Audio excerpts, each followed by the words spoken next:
Hello everyone, welcome to एस्टमेंट exam study. मैं विजय अपने चैनल पर आप सभी का स्वागत करता हूं। आज की हमारी क्लास टॉप 500 जीके जीएस से रिलेटेड है, जो कि विभिन्न एग्ज़ाम में आए हुए क्वेश्चंस हैं। बहुत रिपीट वाले क्वेश्चंस भी मैंने इंक्लूड किए हैं जो कि इंपॉर्टेंट होते हैं, और भी क्वेश्चंस इंक्लूड करने की कोशिश की है मैंने, जो आने वाले एग्ज़ाम है उसको देखते हुए नए क्वेश्चंस। तो लास्ट तक वीडियो ज़रूर देखिएगा। आप कुछ ना कुछ नंबर्स आपके इस वीडियो से ज़रूर बनेंगे, तो एंड तक देखिएगा। और जो भी अभी न्यू है तो प्लीज़ सब्सक्राइब कर लीजिए चैनल, लाइक करिए, कमेंट करिए, शेयर करिए। आपको जीके जीएस के इसमें टॉप 500 क्वेश्चंस मिलेंगे। आपको कुछ और देखने की ज़रूरत नहीं है। इसमें कुमार गौरव सर, एनसीईआरटी सार संग्रह और खान सर, इन सब के नोट्स में जो भी आपको क्वेश्चंस मिलते हैं वो सारे क्वेश्चंस आपको इसमें मिल जाएंगे। इंक्लूड मैंने किए हुए हैं और बार बार रिपीट होते हैं, और जो कि टॉप एग्ज़ाम्स हैं उसमें आए हुए क्वेश्चंस हैं। तो लास्ट तक देखिएगा, आपके लिए बहुत हेल्पफुल होगा ये वीडियो क्लास। तो चलिए क्लास शुरू करते हैं। 500 क्वेश्चन है तो जल्दी जल्दी स्टार्ट करते हैं। हमारा पहला टॉपिक है पर्यटन स्थल। मैंने ये अलग से इसको शो किया है, बाकी सब मिक्स होगा। तो चलिए पर्यटन स्थल देखते हैं। हमारा कंदरिया महादेव मंदिर कहाँ पर है, निर्माण और किसने करवाया था इसका निर्माण। तो कंदरिया महादेव मंदिर मध्य प्रदेश में है, और इसका निर्माण देख सकते हैं चंदेल राजाओं ने करवाया था। बेसिकली ये खजुराहो में पड़ता है। लक्ष्मण मंदिर के निर्माणकर्ता कौन है, तो ये भी चंदेल शासक ही थे, जो कि छतरपुर खजुराहो है। धार का किला राजा भोज परमार ने बनाया था, और ये भी एमपी में है। आपको मैं एक चीज़ बताता हूँ ट्रिक से। जितने भी एमपी में जो भी बने हैं मंदिर और जितने भी बनाए गए हैं, वो जब भी आएगा एमपी मध्य प्रदेश, तो आप वहाँ पे याद रखिएगा। अगर सब कुछ भूल जाएं तो चंदेल शासक याद रखिएगा कि एमपी में कुछ भी बन रहा है मंदिर तो चंदेल शासकों ने बनवाया। और महाराष्ट्र में अगर कोई भी मंदिर बन रहा है तो ये राष्ट्रकूट शासकों ने बनवाया है। तो ये ज़रूर याद रखिएगा। अगर भूल जाते हैं तो ये आपके बहुत हेल्पफुल हो सकता है। चलिए नेक्स्ट क्वेश्चन देखते हैं। अजंता एलोरा की गुफाएं कहाँ पर हैं, तो ये औरंगाबाद महाराष्ट्र में है। राष्ट्रकूट शासकों द्वारा बनवाया गया था ये। और एलिफेंटा की गुफा कहाँ पर है, तो एलिफेंटा की गुफा देख सकते हैं राष्ट्रकूट शासक ने ही इसको भी बनवाया था, और ये मुंबई में है। कनेरी भी पड़ती है गुफा, तो ये भी मुंबई में ही है। गेटवे ऑफ इंडिया के वास्तुकार कौन थे, तो ये जॉर्ज विटेट थे, और ये भी महाराष्ट्र मुंबई में ही है स्थित है। कैलाश का कांचीपुरम मंदिर कहाँ पर है, तो ये राज सिंह पल्लव राजवंश के जो राजा थे उन्होंने बनवाया था। गोलकुंडा का किला ये हैदराबाद में स्थित है, और ये देख सकते हैं वरांगल के राजा ने इसमें बनवाया था। रानी जी की बावड़ी ये राजस्थान के बूंदी में पड़ता है। रानी नाथावती है, उनके द्वारा बनवाया गया। चलिए नेक्स्ट क्वेश्चन देखते हैं। जूनागढ़ का किला किसने बनवाया था, तो जूनागढ़ का किला राजा राय सिंह ने बनवाया था, और ये बीकानेर राजस्थान में है। जंतर मंतर कहाँ है, एक्चुअली जंतर मंतर दो है, एक दिल्ली में मिलता है हमें और एक जयपुर में मिलता है। तो देख लेते हैं ये किसने बनवाया है। जंतर मंतर कहाँ स्थित है, तो ये जयसिंह द्वितीय ने बनवाया था जयपुर में। दिलवाड़ा का जैन मंदिर कहाँ है, तो दिलवाड़ा का जैन मंदिर माउंट आबू है, और इसके देख लीजिए वास्तुपाल और तेजपाल इन्होंने मिलकर ही इसका निर्माण किया था। फतेहपुर सीकरी और आगरा का किला और जहांगीर महल कहाँ स्थित है, तो ये सारे आगरा में स्थित है, और अकबर द्वारा बनवाए गए थे ये सबसे। उसके नेक्स्ट क्वेश्चन देखते हैं। छोटा इमामबाड़ा कहाँ पे है, तो ये लखनऊ में। छोटा इमामबाड़ा लखनऊ में स्थित है, और ये मोहम्मद अली शाह द्वारा बनवाया गया था। बड़ा इमामबाड़ा भी लखनऊ में ही स्थित है, और ये नवाब आसिफुद्दौला द्वारा बनवाया गया था। जामा मस्जिद आगरा शाहजहाँ द्वारा बनवाया गया था, और मोती मस्जिद आगरा का किला ये भी शाहजहाँ द्वारा बनवाया गया था। चलिए नेक्स्ट क्वेश्चन देखते हैं। झूलती मीनार कहाँ है, तो ये अहमदाबाद में है, और ये सीधी बसी निर्माण करता है इसके थे। मोती मस्जिद कहाँ पे स्थित है, तो दिल्ली में स्थित है, और ये औरंगजेब ने बनवाया था इसे। इंडिया गेट जो है और नई दिल्ली में कहाँ है स्थित है, सॉरी, तो ये नई दिल्ली में स्थित है, और ये एडमंड लुटियन वास्तुकार इसके थे इंडिया गेट के। शेरशाह का मकबरा कहाँ है, तो ये बिहार सासाराम में है। चलिए नेक्स्ट क्वेश्चन देखते हैं। वेलूर मठ कहाँ पे स्थित है, तो ये हमारा पश्चिम बंगाल हावड़ा में स्थित है, और इसे बनवाया था, इसे स्वामी विवेकानंद ने स्थापना की थी इसकी। विक्टोरिया मेमोरियल कहाँ स्थित है, ये भी कोलकाता पश्चिम बंगाल में है, वेस्ट बंगाल में। और इमर्सन वास्तु थे इसके वास्तुकार डब्ल्यू इमर्सन। लक्ष्मण झूला कहाँ है, तो ये ऋषिकेश उत्तराखंड में है। कोणार्क मंदिर का निर्माणकर्ता कौन है? तो ये नरसिंह देव प्रथम थे। पुरी में है, जगन्नाथपुरी उड़ीसा।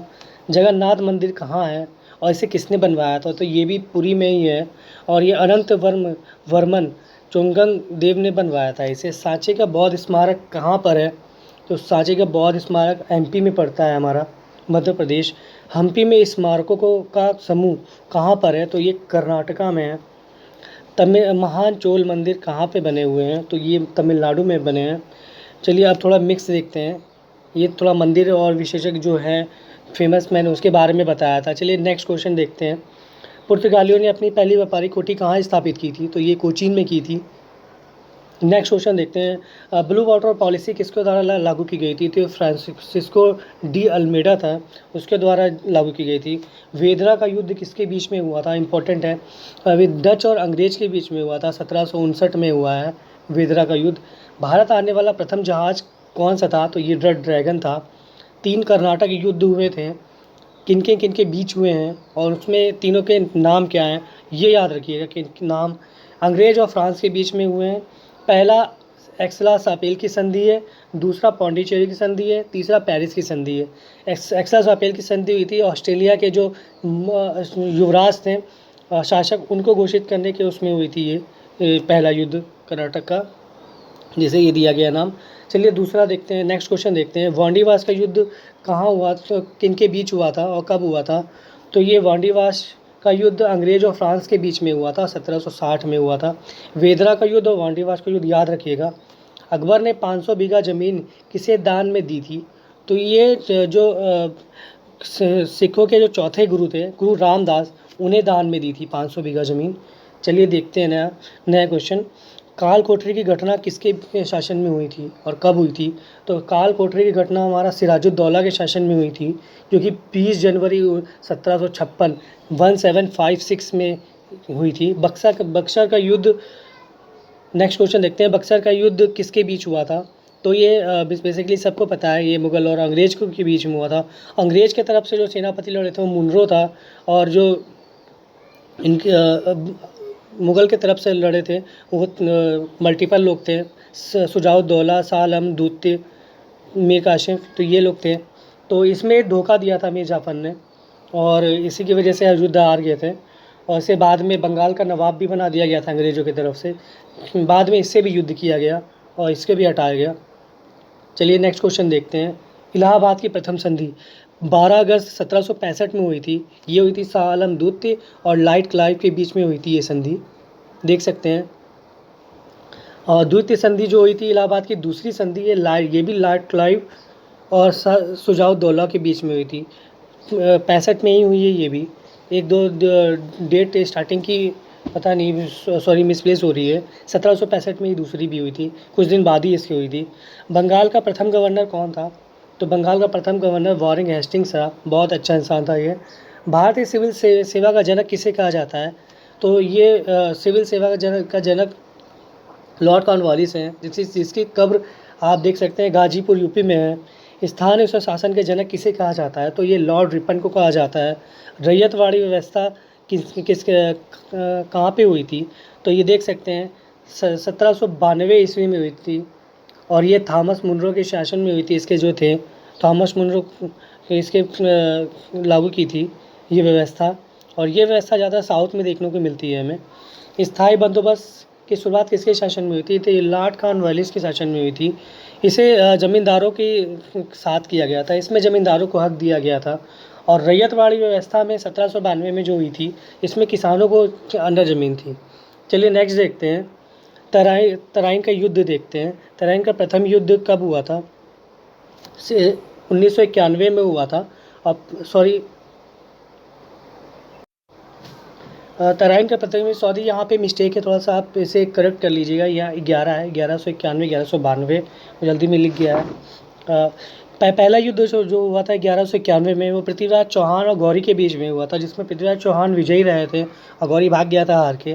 दूसरा युद्ध जो हुआ था इसका बैक टू बैक, वो पृथ्वीराज चौहान और फिर ये गौरी के बीच में हुआ था, जिसमें पृथ्वीराज चौहान धोखे से हारे थे और गौरी विजयी हो गया था। इसमें 1194 में चंदावर का युद्ध हुआ था, जो कि गौरी और कन्नौज के राजा जयचंद के बीच में हुआ था। एक्चुअली जो जयचंद थे यहाँ पे पृथ्वीराज चौहान के अंडर जो सेनापति कुछ थे, तो उन्होंने उनकी वजह से ही, गद्दारी की वजह से ही पृथ्वीराज चौहान आ रहे थे।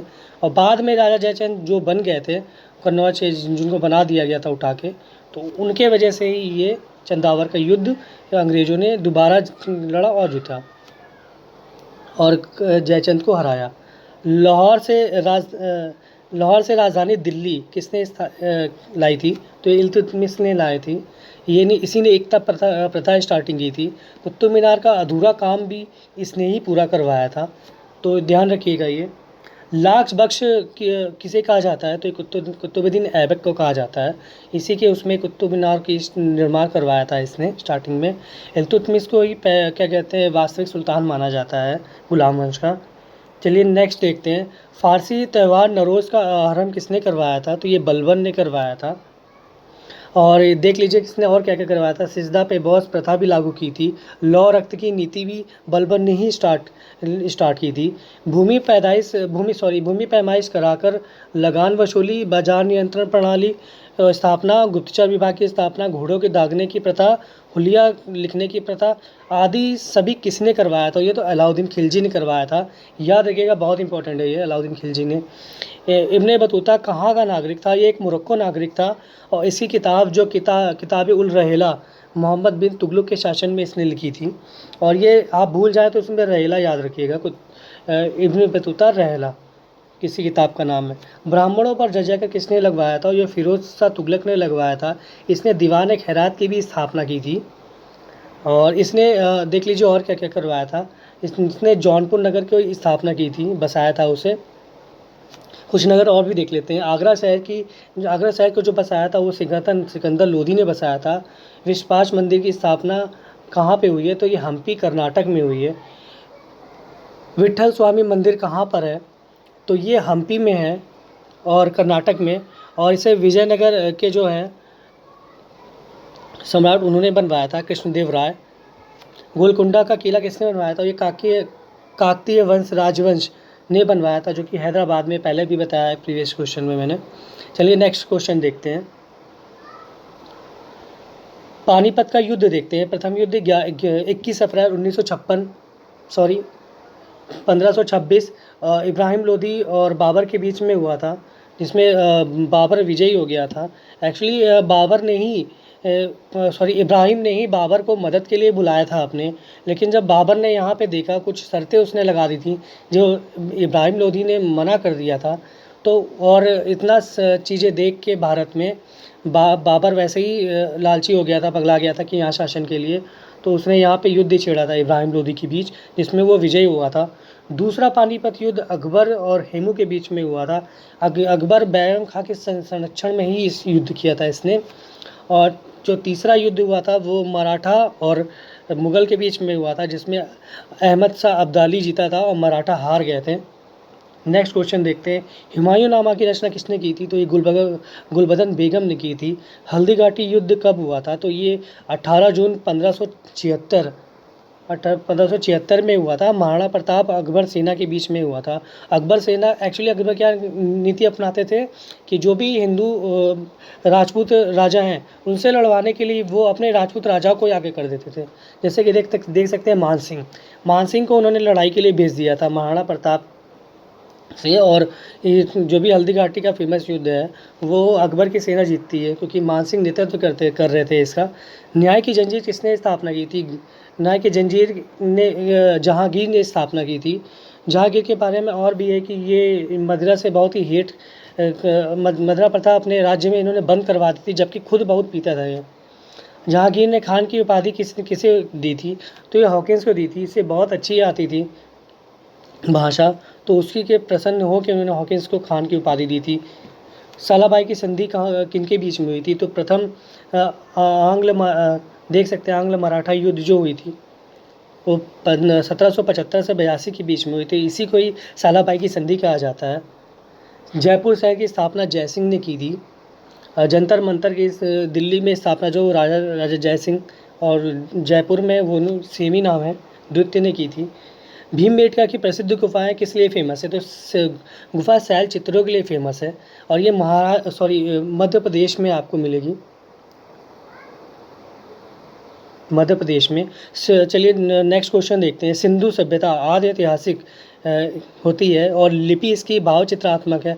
इसमें व्यवसाय, इनका मुख्य व्यवसाय कृषि था और जौ और गेहूँ इनके मुख्य फसलें थीं। चलिए देख लेते हैं स्थापना जो इनके नगर हैं। तो हम अगर नॉर्थ में जाते हैं तो ये मांडा जम्मू कश्मीर पड़ता है। ईस्ट में जाते हैं तो आलमगीरपुर मेरठ है। सिंधु सभ्यता की हम आपको फेमस नगरें बता रहे हैं, इसका स्ट्रक्चर भौगोलिक। और वेस्ट में जाते हैं तो सूद कोदड़ा पड़ता है हमारा, पाकिस्तान बलूचिस्तान चला जाता है ये।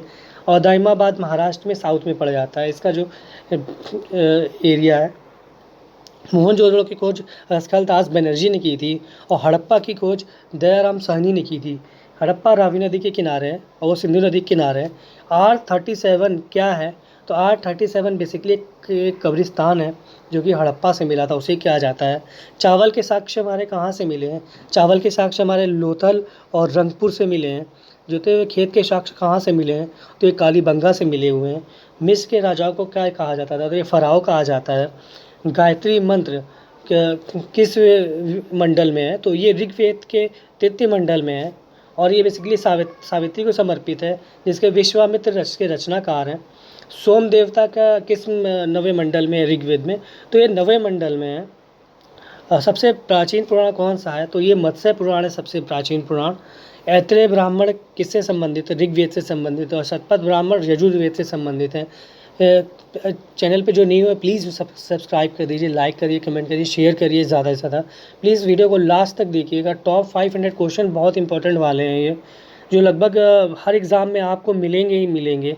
और बहुत से क्वेश्चन मैंने इंक्लूड किए हैं देखते हुए कि शॉर्ट नोट में अपने, तो बहुत जल्दी से कवर कर रहा हूँ मैं, क्योंकि 500 क्वेश्चन कवर करना है तो जल्दी जल्दी ही होगा। तो प्लीज़ लास्ट तक देखिएगा वीडियो और चैनल पर बने रहिए। नेक्स्ट क्वेश्चन देखते हैं। जड़त्व का नियम किसने दिया था? तो गैलीलियो ने दिया था। उत्परिवर्तनवाद का सिद्धांत किसने दिया? तो ह्यूगो ब्रिज ने दिया था। जेनेटिक्स वर्ड किसने दिया था? तो W वॉटसन ने दिया था। जेनेटिक्स मतलब होता है अनुवांशिकी होता है। जीन शब्द किसने दिया है? तो जॉनसन ने दिया है ये। हीमोग्लोबिन क्या है? तो हीमोग्लोबिन एक प्रोटीन है जो कि एक यौगिक है। और हीमोग्लोबिन में लाल रंग किसके वजह से होता है? तो ये हीमोग्लोबिन की वजह से ही होता है लाल रंग। और खून का थक्का इसमें नहीं जमता है, किसके वजह से? तो हिपैरिन नामक प्रोटीन होता है, इसके वजह से बॉडी के अंदर नहीं जमता है और ये यकृत द्वारा स्रावित होता है, याद रखिएगा। रक्त का थक्का जमने में कौन सहायक होता है? तो ये विटामिन के होता है। शरीर के अंदर रक्त को जमने से रोकता है, तो हिपैरिन नामक प्रोटीन होता है यकृत, वो जमने से रोकता है इसे। चलिए नेक्स्ट क्वेश्चन देखते हैं। प्लेटलेट्स की मृत्यु कहाँ होती है? तो पलिया में होती है। ब्लड बैंक भी पलिया से रिलेटेड है। बेसिकली ये RBC की कब्रगाह है, देख सकते हैं आप। अध्ययन, रक्त का अध्ययन हेमेटोलॉजी कहलाता है। शॉर्ट नोट मैंने लिखे हैं छोटे छोटे, देख लीजिएगा आप इसमें। रक्त का थक्का जमने में सहायक विटामिन के है। RBC किसी कब्रगाह होती है पलिया। प्लेटलेट्स की मृत्यु भी पलिया में ही होती है। 40 डिग्री फ़ारेनहाइट पर ब्लड बैंक में ब्लड सुरक्षित रखा जाता है। चलिए देखते हैं। रक्त समूह की खोज किसने की थी? लैंड स्टीनर ने की थी रक्त समूह की खोज। और देख लीजिए, सर्वग्राही AB आते हैं और सर्वदाता O है। सर्वदाता मतलब जो सभी को ब्लड दे सकता है वो O है, और सर्वग्राही AB है जो सभी से ब्लड ले सकता है। रक्तचाप नियंत्रित होता है, एड्रिल ग्रंथि के द्वारा होता है। और pH मान रक्त का 7.4 होता है। रक्त परिसंचरण तंत्र का अध्ययन किसने किया था? तो हार्वे ने किया था। आप ये याद रखिएगा, परिसंचरण तंत्र क्या होता है? जहाँ पे गाड़ियाँ आती जाती हैं, हाईवे, तो समझ लीजिएगा विलियम हार्वे, यहाँ से हाईवे। इसमें और रक्त वाले में, रक्त समूह में बहुत कन्फ्यूज़न होता है, तो मैं आपको एक ट्रिक बता रहा हूँ इसकी। परिसंचरण तंत्र जहाँ पे गाड़ियाँ चलती हैं, और गाड़ियाँ कहाँ पे चलती हैं? हाईवे। हाईवे याद रखिएगा। पित्त का स्त्रावण कहाँ होता है? यकृत द्वारा होता है। और पित्त जमा कहाँ होता है? ये पित्ताशय में होता है। फुट एंड माउथ रोग किसका है? तो ये विषाणु का है। और इसके खोजकर्ता कौन है? इवानोवस्की थे विषाणु खोजकर्ता। रानीखेत रोग किसका है? तो ये वायरस द्वारा होता है। शैवालों का अध्ययन फाइकोलॉजी कहलाता है। और मास्टर ग्रंथि कौन सी होती है? मास्टर ग्रंथि सबसे छोटी ग्रंथि हमारी पीयूष ग्रंथि, जिसे पिट्यूटरी ग्रंथि भी कहते हैं, जो कि मस्तिष्क में होती है, याद रखिएगा। ये लोग भूल जाते हैं कि कहाँ पे होती है। मास्टर ग्रंथि सबको याद है, मस्तिष्क में होती है, ये याद रखिएगा। दूरी मापने की सबसे बड़ी इकाई कौन सी है? तो ये पारसीक है। कवक का अध्ययन माइकोलॉजी कहलाता है। एंजाइम्स अमीनो अम्ल से होते हैं, जिसमें प्रोटीन होता है, प्रोटीन में बदल जाते हैं। शरीर में जो अमीनो एसिड है वो उनकी संख्या 20 है। जीवन रक्षक हार्मोन कौन सा होता है? तो एड्रिनल हार्मोन है। आत्महत्या की तैयारी लाइसोसोम को कहा जाता है। प्रोटीन की फैक्ट्री राइबोसोम को कहा जाता है, प्रोटीन इसमें बनता है। इंसुलिन शरीर में बनती है, अग्नाशय द्वारा बनती है। सबसे छोटी जीवित कोशिका कौन सी है? तो ये माइकोप्लाज्म है। एक अश्व शक्ति किसके बराबर होती है? तो ये 746 वॉट के बराबर होती है। अंतरिक्ष यात्री को आकाश काला दिखाई देता है, ये सूर्य के प्रकीर्णन के द्वारा दिखाई देता है। एक बात याद रखिएगा, जो भी अगर धोखे की बात आएगी, कलर की बात आएगी, तो वहाँ पे आप याद रखिएगा प्रकीर्णन आएगा। जहाँ भी कलर की बात आएगी तो वहाँ प्रकीर्णन आएगा। और उसके बाद, और अभी आगे भी मैं एक ट्रिक बताऊँगा एक चीज़ की। हीरे का चमकना मृगमृचिका का मतलब होता है धोखा, कि रेगिस्तान में आपने दूर से पानी देखा बट पास में गया तो है ही नहीं, तो ये वही चीज़ है मृगमृचिका। तो ये पूर्व आंतरिक परिवर्तन द्वारा होती है। भू स्थिर उपग्रह की ऊंचाई कितनी होती है? तो 36,000 किलोमीटर होती है। मनुष्य के हृदय में कितने कोष्ठ होते हैं? चैम्बर जिसे कह सकते हैं आप, तो 4 चैम्बर होते हैं। मेढक में 3 चैम्बर होते हैं। टिबिया नामक हड्डी हमारी कहाँ आ जाती है? टिबिया हड्डी हमारी टांग में होती है, बेसिकली जो जांघ की हड्डी होती है उसे ही कहते हैं। चलिए नेक्स्ट क्वेश्चन देखते हैं। सत्यमेव जयते कहाँ से लिया गया है? चलिए, सत्यमेव जयते हमारा मुंडको इस उपनिषद से लिया गया है, ये देख सकते हैं, मुंडको उपनिषद। बुद्ध की मृत्यु की घटना क्या कहलाती है? तो महापरिनिर्वाण कहलाती है ये। बुद्ध का के गहता की घटना महाविष्णुनिष्क्रमण कहलाती है ये। बुद्ध का प्रथम प्रवचन धर्मचक्र परिवर्तन कहलाता है। प्रथम उपदेश उन्होंने सारनाथ में दिया था, जो कि पाली भाषा में सर्वाधिक होंगे इनके उपदेश, और सर्वाधिक उपदेश उन्होंने श्रावस्ती जिले में दिया है। बौद्ध संगीति के बारे में देख लेते हैं। प्रथम बौद्ध संगीति किसके शासन में हुई थी? अजातशत्रु में हुई थी, राजगृह में हुई थी, और इसके अध्यक्ष महाकश्यप थे। द्वितीय हुई थी कालाशोक के शासन में, वैशाली जगह पे हुई थी, 383 ईसा पूर्व में हुई थी, इससे सबक हामी थे। तृतीय जो हुआ था अशोक के शासन में हुई थी, पाटलिपुत्र में 250 ईसा पूर्व में, और इसके जो अध्यक्ष थे वो मोगलीपुत्र थे। चतुर्थ थे वो कनिष्क के शासन में हुई थी, कुल्डन वन जम्मू कश्मीर में हुई थी, और इसके अध्यक्ष वासुमित्र थे। नेक्स्ट क्वेश्चन देखते हैं। प्लीज़ चैनल पर नहीं हो तो सब्सक्राइब कर लीजिए, लाइक करिए, कमेंट करिए, शेयर करिए। मोगलीपुत्र में। चलिए नेक्स्ट क्वेश्चन देखते हैं। जैन धर्म के संस्थापक कौन थे? तो ये ऋषभदेव थे, ये ऋषभदेव हैं। तो वास्तविक संस्थापक किसे माना जाता है जैन धर्म का? तो ये महावीर को माना जाता है, ये 24वें हैं, ये 23वें पार्श्वनाथ थे इनके संस्थापक। जैन धर्म के साहित्य को क्या कहा जाता है? तो ये आगम कहा जाता है। अशोक का सबसे लंबा स्तंभ लेख कौन सा है? तो ये 7वां है। अशोक को क्या कहा जाता है? तो देवनाम प्रिय कहा जाता है अशोक को। कुषाण वंश का प्रसिद्ध शासक कौन था? ये कनिष्क था, और इसके राज दरबार में कौन कौन थे? दिग्गज बैठते थे, नागार्जुन थे, अश्वघोष थे, चरक थे, वसुमित्र इसके शासन में राज दरबार में बैठा करते थे। भारत का आइंस्टीन नागार्जुन को कहा जाता है। शक संवत कनिष्क के शासन में चलाया गया था, और विक्रम संवत हमारा 58 ईसा पूर्व में चलाया गया। चलिए देखते हैं। गांधार शैली किसके शासन में फली फूली? तो ये कुषाण काल में फली फूली थी। भारत का नेपोलियन किसे कहा जाता है? तो ये बेसिकली समुद्रगुप्त को कहा जाता है। समुद्रगुप्त को सिक्का पर वीणा बजाते हुए भी दर्शाया गया है, जिसका दरबारी कवि हरिशेर था, समुद्रगुप्त का। नालंदा विश्वविद्यालय की स्थापना किसने की थी? तो कुमार गुप्त ने की है। नालंदा विश्वविद्यालय ध्वस्त किया था तो बख्तियार खिलजी, जो कि पूर्वी तरफ गया था, बिहार के तरफ, जो भी फेमस जगह हैं शिक्षा के केंद्र, उसको ध्वस्त करने के लिए खिलजी का जो था वो उसने भेजा था ये। जैविक मरुस्थल कहाँ पे है? किसे कहा जाता है? तो दामोदर नदी है जो झारखंड में, उसे जैविक मरुस्थल कहा जाता है, जो उद्गम है इसका। ऐश्वर्य बनाने वाली नदियाँ कौन सी हैं? तो नर्मदा एवं ताप्ती हैं। एक्चुअली ये डेल्टा नहीं बनाती हैं और ये उल्टा बहती हैं।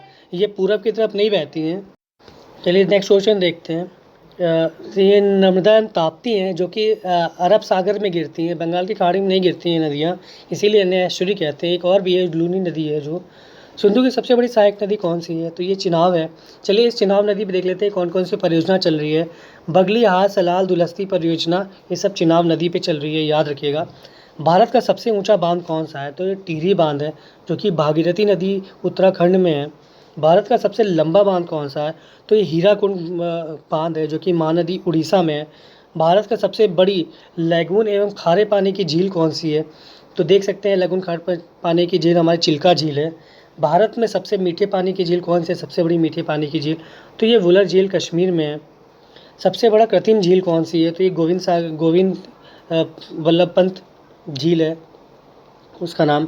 विश्व की एकमात्र तैरता हुआ उद्यान केवल लामजाओ कहाँ स्थित है? लोकटक झील इसे कहा जाता है, तो ये मणिपुर में है। भारत का सबसे ऊंचा जलप्रपात कुचिंगल जलप्रपात है जो कि कर्नाटक में है। इसके के साथ ही गोरसप्पा भी कहा जाता है इसे, कर्नाटक में ही है। धुआंधार जलप्रपात नर्मदा नदी पे स्थित है जो कि जबलपुर में है। हुंडरू जलप्रपात हमारा स्वर्ण रेखा नदी पे है, झारखंड एरिया में पड़ता है ये। शिव समुद्रन जलप्रपात कर्नाटका में है। उरी और तुलबुल परियोजना झेलम नदी की परियोजना है। भारत में प्रथम जल विद्युत संयंत्र की स्थापना कहाँ हुई थी? तो ये दार्जिलिंग वेस्ट बंगाल में हुई थी। कपास की खेती के लिए सर्वाधिक उपयुक्त मिट्टी कौन सी है? तो ये काली मिट्टी है। भारत का प्रथम तितली उद्यान कहाँ है? तो देख सकते हैं बनेरघट्टा जैविक राष्ट्रीय उद्यान है कर्नाटक में। सरक्रीक रेखा किस कहाँ पर है? तो ये कक्ष की रेखा है जो कि गुजरात की है। चाय की खेती के लिए उत्तम कौन सी मिट्टी होती है? तो लेटराइट मिट्टी होती है। भारत का सबसे बड़ा बाघ अभयारण्य कौन सा है? तो ये नागार्जुन श्री सैलम है। भारत की सबसे बड़ी आर्य जनजाति कौन सी है? तो ये जारवा है। थारू जनजाति क्या करती है देख लीजिए। दिवाली को शोक के पर्व के रूप में मनाती है थारू जनजाति। ये उत्तराखंड आपको यूपी के बॉर्डर पे मिल जाएगी, बिहार के।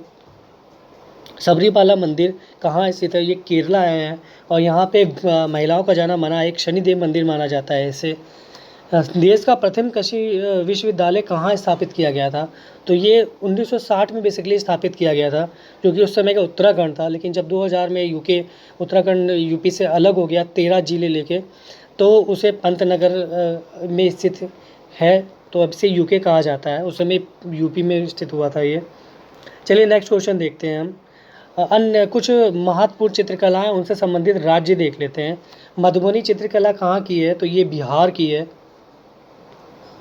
देख सकते हैं बिहार की है। वर्ली चित्रकला कहाँ की है? महाराष्ट्र की है।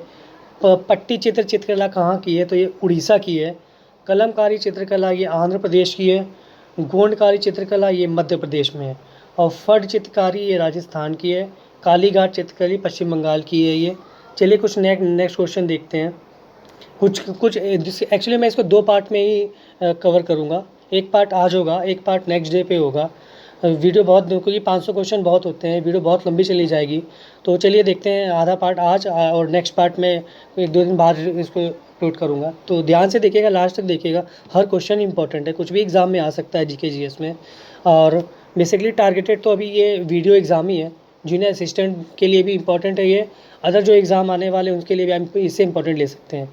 वीडियो एग्ज़ाम इसलिए क्योंकि इसमें 50 नंबर के पूरा जीके जीएस आएगी और -1/2 निगेटिव मार्किंग है इसमें, -50। तो संभावना 2 क्वेश्चन 1 नंबर गया, तो आपको हर क्वेश्चन देखना है, अंत तक देखिए। सूर्यास्त कानून किससे संबंधित है? ये तो स्थायी बंदोबस्त लॉर्ड कॉर्नवालिस से संबंधित है। यूपी बिहार और उड़ीसा के यहाँ पे स्थित हुआ था ये। सहायक संधि को स्वीकार करने वाला प्रथम शासक कौन था? तो ये हैदराबाद के निज़ाम थे। प्रथम राज्य हैदराबादी है जो सहायक संधि को स्टार्ट किया था। और इसे शुरू किसने किया था सहायक संधि ने? लॉर्ड वेलेजली ने स्टार्ट किया था। वाटरलू का युद्ध कब हुआ था? तो यह 18 जून 1815 में हुआ है। सिगोली की संधि कब हुई थी? 1816 में हुई थी ये। भारतीय समाचार पत्र का मुक्तिदाता किसे कहते हैं? तो चार्ल्स मैडकॉफ को कहा जाता है। भारतीयों द्वारा अंग्रेजी में प्रकाशित पहला समाचार पत्र कौन सा है? तो ये बंगाल गजट है। 1857 की क्रांति 18 मई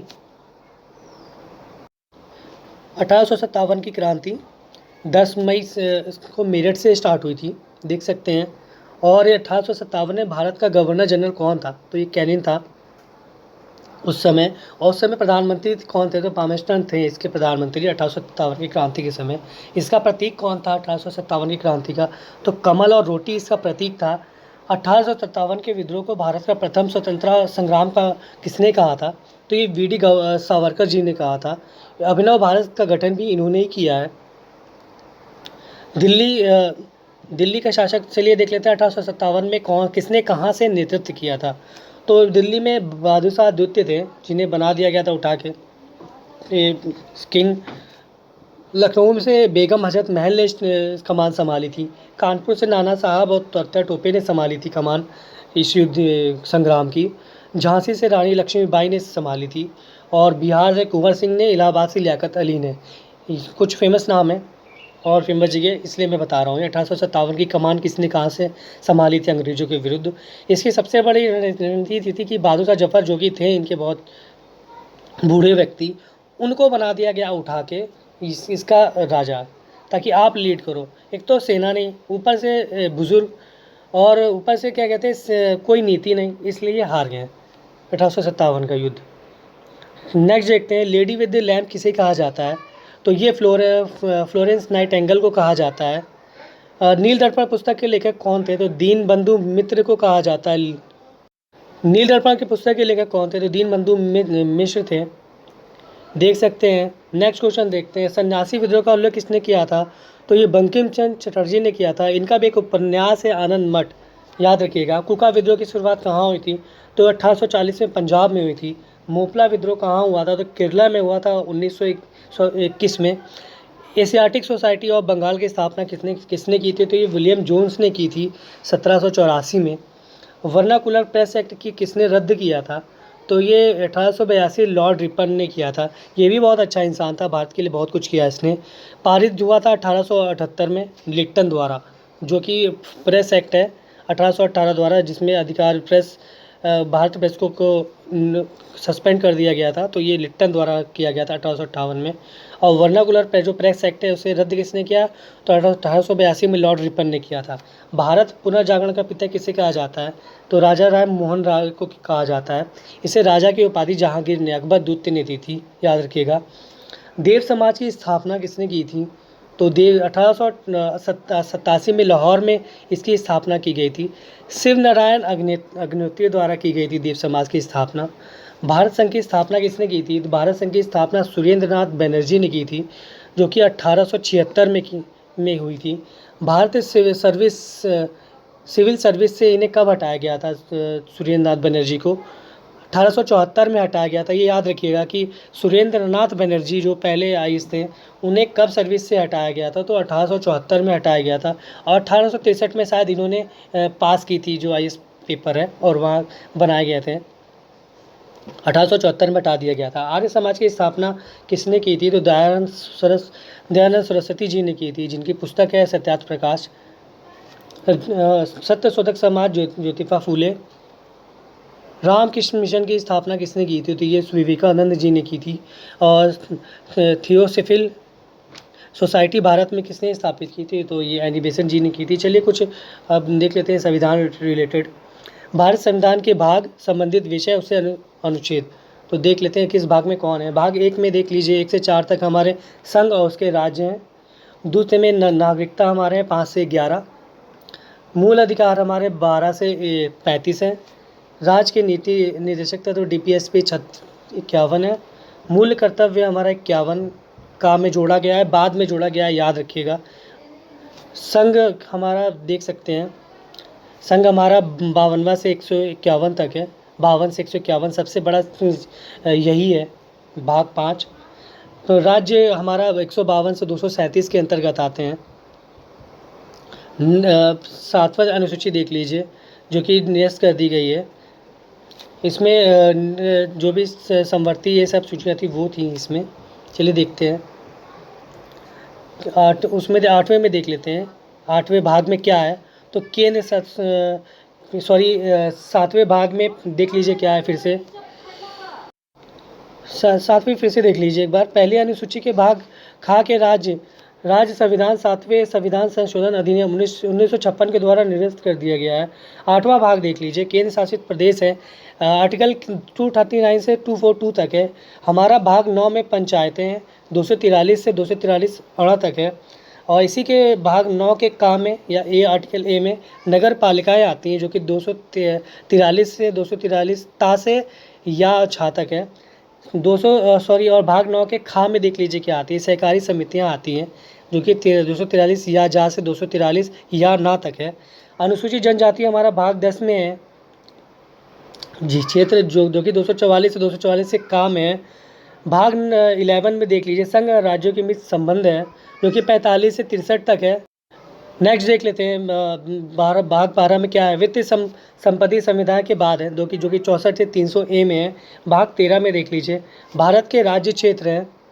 भाग 13 में भारत के राज्य क्षेत्र के भीतर वाणिज्य समागमन 301 से 307 आर्टिकल के बीच में आता है ये। भाग 14 में देख लीजिए संघ एवं राज्यों के अधीन सेवाएं हैं, जो कि 308 से 323 तक के आर्टिकल में आता है। 14वें के ए में देख लीजिए का में अधिकरण है, 323 का से 323 खा तक आता है ये। भाग 15वें में देख लीजिए निर्वाचन है हमारा, 324 से 329 का तक आता है।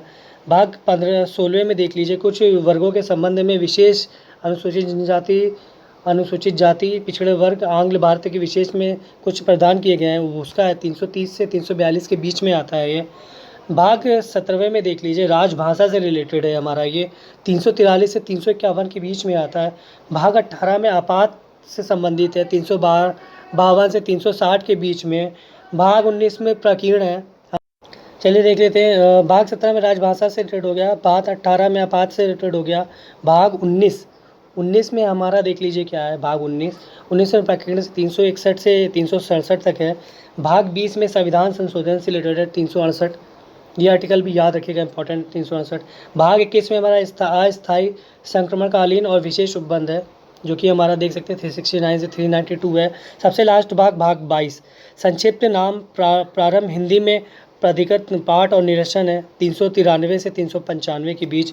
भाग 11 का एक अध्याय राज्यों के मध्य विधायी संबंधों से दर्शाता है। चलिए कुछ राज्य उत्सव देख लेते हैं। अरुणाचल प्रदेश में कौन सा उत्सव मनाया जाता है, जो तवांग उत्सव है। अरुणाचल प्रदेश में ये पक्का हॉर्नबिल है। वैसे नागालैंड में हॉर्नबिल मनाया जाता है, बट ये दूसरी तरह का है यहाँ पे। असम में देख लीजिए कौन कौन सा उत्सव होता है। भोगली बिहू होता है, भोगा बिहू होता है, जनवरी के महीने में मनाया जाता है ये। वो रंगोली बिहू होता है, जो कि अप्रैल महीने में मनाया जाता है। ये सब फसल कटने और उसके बीच में बोने के बीच में होता है। कोंगाली बिहू अक्टूबर में मनाया जाता है। ये सारी चीज़ें फसलें कटने के बाद की ज़्यादातर। असम में ही बीजिंग उत्सव मनाया जाता है। उत्तराखंड में देख लीजिए गंगा उत्सव तो जानते ही होंगे, कस्सी। नेक्स्ट देख लेते हैं, उत्तराखंड में फूलसोई होता है महोत्सव। जम्मू कश्मीर में खीर भवानी मेला लगता है उत्सव के रूप में। तमिलनाडु में पोंथाडू होता है उत्सव। तमिलनाडु में ही पोंगल होता है, देख लीजिए। बाथुकम्मा उत्सव कहाँ मनाया जाता है, तो ये हमारा तेलंगाना में मनाया जाता है। तेलंगाना में ये एक बुनालू त्यौहार भी मनाया जाता है उत्सव के रूप में।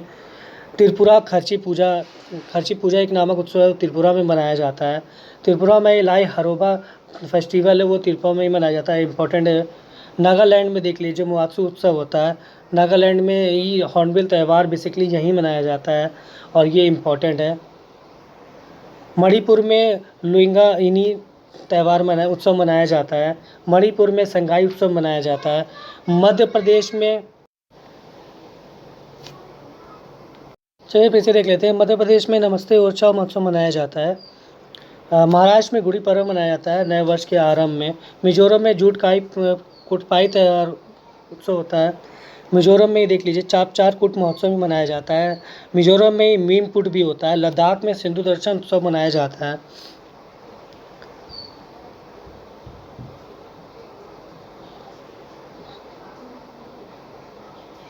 देख लीजिए। और उत्सव चैत यात्रा उत्सव उड़ीसा में होता है। धानु यात्रा उड़ीसा में होता है। धानु यात्रा त्यौहार इंपॉर्टेंट है, याद रखिएगा। नुआखाई त्यौहार भी उड़ीसा में ही मनाया जाता है। बोली यात्रा भी उड़ीसा का ही है। नेक्स्ट देखते हैं, कर्नाटक में उड़ी जो पर्व होता है वो भी इसी में त्यौहार उत्सव में मनाया जाता है। कामाख्या मंदिर, जो कि अम्बुबाची मेला लगता है कामाख्या मंदिर में, असम में मनाया जाता है मेला। केरल में ओणम होता है। केरल में देख लीजिए परीपल्ली गज मेला भी होता है। तो ये आज के लिए ये पहला पार्ट था जीके का, जीके जीएस का। अगला पार्ट भी मैं बहुत जल्दी लेके आऊँगा, तो चैनल पर बने रहिए लास्ट तक, पूरा वीडियो को देखिएगा। आज के लिए बस इतना ही। नेक्स्ट वीडियो में आधा इसका पार्ट लेके मिलूँगा मैं, हाफ आज अपलोड होगा, हाफ अगली बार। तो चैनल प्लीज़ सब्सक्राइब करिए, लाइक करिए, कमेंट करिए, शेयर करिए, ज़्यादा से ज़्यादा देखिए, बार बार देखिए, आपके लिए बहुत इंपॉर्टेंट है ये आने वाले एग्ज़ाम के लिए। तो रामबाण है, इसीलिए मैंने इसका नाम ब्रह्मास्त्र रखा है। इसमें सब कुछ इंक्लूड कर दिया है मैंने। आप इसे विषय ही देख के चले जाएंगे तो भी आपके बहुत अच्छे मार्क्स आएंगे। तो आज के लिए इतना ही, नेक्स्ट वीडियो में बहुत जल्दी मिलते हैं। धन्यवाद।